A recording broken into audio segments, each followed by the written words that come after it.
बहुत समय पहले एक जंगल में एक बहुत घमंडी मोर रहता था। वह अपनी सुंदरता और शानदार पंखों पर बहुत गर्व करता था। उसके नजदीक एक कौवा रहता था जो निरंतर उसकी सुंदरता की बहुत तारीफ करता था। वह कोया तो था देखने में बहुत ही काला और भद्दा, लेकिन समझदारी उसमें गजब की थी। एक दिन मोर बहुत जोश में आकर अपने पंखों की चमक दिखा रहा था। उसने पूरे जंगल में खुद को सबसे बेहतरीन पक्षी मान लिया था।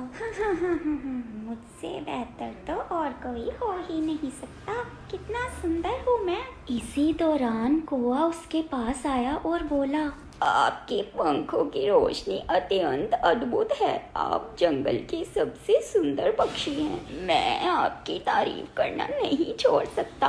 आज का सवाल, 5 और 5 कितने होते हैं? मोर ने घमंड से उच्चतर होकर कहा, तू कौवा है और मैं मोर हूँ।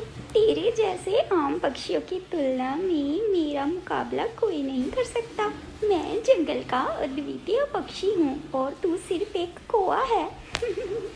कौवा धीरे से मुस्कुराते हुए बोला, मैं एक साधारण कौवा हूँ, लेकिन मुझे आपके पंखों की चमक और गर्व से कोई ईर्ष्या नहीं होती। मेरे लिए सभी पक्षी बराबरी के होते हैं और सबका महत्व होता है। इस पर मोर बहुत ही नाराज हो गया। एक शेर दूर खड़ा होकर ये सारी बातें सुन रहा था और फिर उसने मोर को सबक सिखाने की सोची। वह मोर पर हमला करने के लिए झपटा ही था कि काला कौवा उसके सामने आकर उसका ध्यान भटकाने लगा और उसने मोर की जान बचा ली। इस पर मोर को अपनी सोच पर बहुत पछतावा हुआ और उसने कौवे से माफ़ी मांगी। दोनों ने एक दूसरे के महत्व को स्वीकार किया और एक दूसरे की सहायता करने का वादा किया। तो बच्चों, ऐसी ही और कहानियाँ सुनने के लिए मेरे चैनल को सब्सक्राइब करें और अपने दोस्तों के साथ शेयर करें।